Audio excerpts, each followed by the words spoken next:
Welcome to the podcast. If you'd like to listen to an ad-free version of this episode and all of our episodes, then search True Crime Today Premium Plus on Apple Podcasts and press subscribe. That's our premium channel where all of our ad-free and advanced episodes live, all in one place. True Crime Today Premium Plus. Search it on Apple Podcasts and press subscribe. Even try it for 3 days free.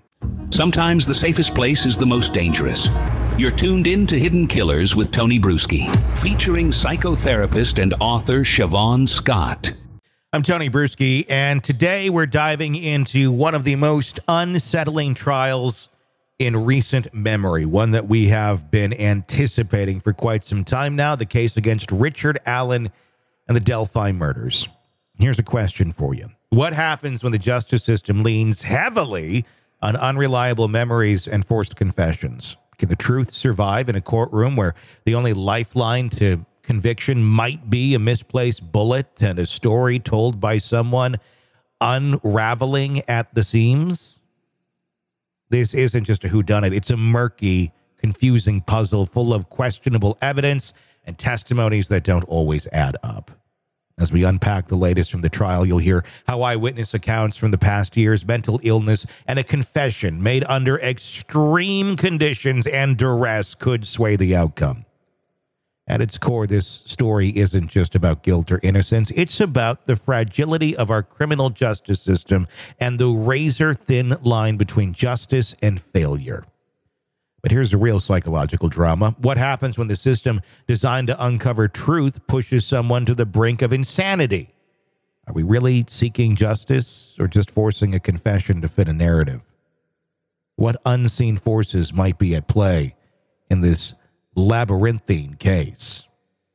Let's get into it with psychotherapist and author Shavaun Scott.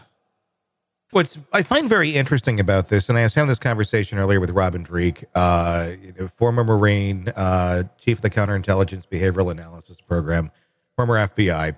And I said, when it comes to like the world of spies, because that's where he was in spy recruiting and all of that, and you're trying to get information out of a foreign adversary or something of that nature. They don't play by these sort of rules where let's torture, and put them in a small, we have seen things like that happen, like at Guantanamo Bay and things like that. And it was like, what the hell were you all doing? This is insane. By any stretch of the imagination or any professional standards, you don't do that because it doesn't produce accurate results. Exactly. That's what's shocking to me is how we can, in one piece of our world and in one piece of, our government, if you will, we're talking militarily, they know this doesn't work. You can't coerce a confession that way. You're not going to get any accurate information that way. And if you're just a layperson hearing this story, you go, oh, well, that makes sense.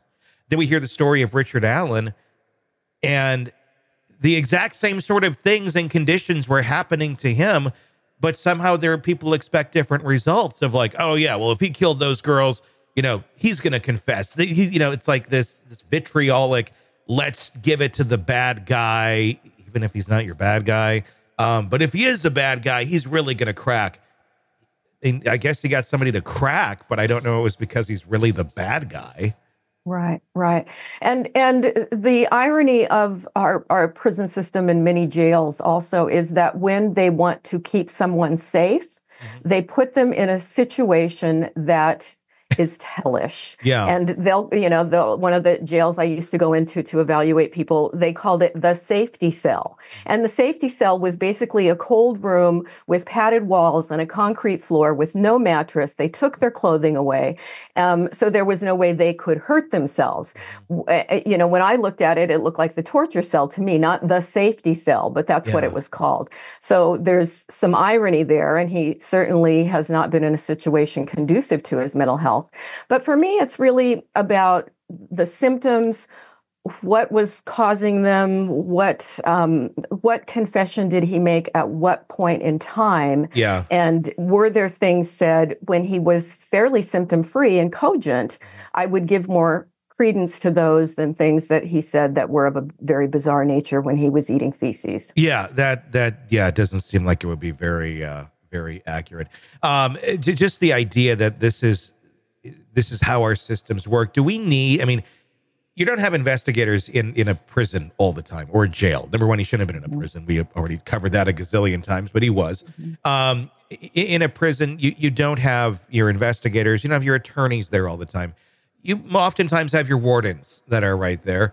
And I think sometimes, just based on experience and stories, you have wardens that are almost wanting to play the role of investigator or playing the role of cop. And they're going to get that confession. They're going to get that information out of this guy that we know what he's in here for, but he hasn't been convicted of anything. Is it something where we need, better reforms there too in our prison system in terms of how we treat our prisoners in order to get information out of them if we want it? Because we seem to be going about it the exact opposite way of getting actual accurate information when we're trying to seek justice. Yeah, I think that topic of prison reform, oh my gosh. Yeah, the whole thing, the fact that you basically have to join a racist gang. If you're black to survive, you join the black gang. Yeah. If you're white, you join, the other gang, Yeah. and that you have to, be so aggressive rather than anything related to rehabilitation. Yeah. And so there's, from top to bottom, I think we have a mess, and we need to do the whole thing differently. I don't see that happening in the current political state, but it would be wonderful if we did do a better job. With only this bullet tying Richard Allen to the scene, and it's questionable if it even ties him to the scene, quite honestly. It was found after officers had combed the scene, had been around. The point was even made by Richard Allen's attorney that it's probably more likely that single bullet that was found is more so from an officer accidentally dropping it while he was working the scene than it was from Richard Allen's weapon. The science of saying that this thing was cycled through Richard Allen's gun, also not that reliable or not that great in terms of the markings on it. It could have, pretty much gone through any gun. And to be sitting there, that's all they have. There's no DNA. The only DNA they actually have is like someone else's hair in Libby's hand.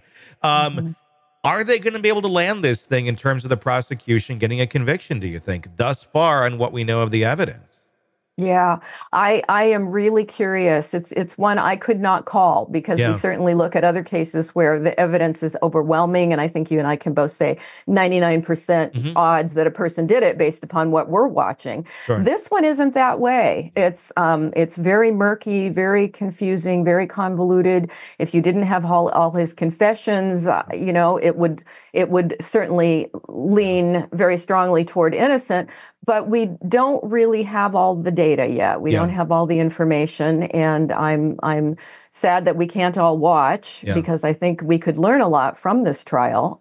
But I'm very curious to see ultimately what all comes out. I know. I hate to say it because it's taken so long to get here, and these families want justice. We're talking 2017. Feels to me like it could be a hung jury at some point. There's just too much back and forth. There certainly is reasonable doubt. I think without a doubt, there is reasonable doubt. Is it enough though to sway a jury completely or get everybody on one side? I don't know. I mean, we're still somewhat early into this, but it's not supposed to last very long either. So we'll keep our eyes on it. Shavaun Scott, psychotherapist and author, thank you for joining us. The case of Richard Allen exposes the uncomfortable truths about how our justice system operates under pressure. If you haven't been playing along, not so well. What should have been a pursuit of truth feels more like a tangled web of assumptions, unreliable memories, and psychological warfare. Eyewitness testimonies from teenagers turned adults, confessions extracted from a man isolated and mentally broken, and a single unspent bullet found long after the crime scene had been combed. These are the pillars on which this trial rests.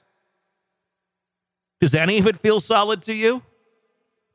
Allen's behavior in custody, eating feces, isolated in solitary confinement. It paints a picture of a system that seems more focused on breaking him than finding the truth.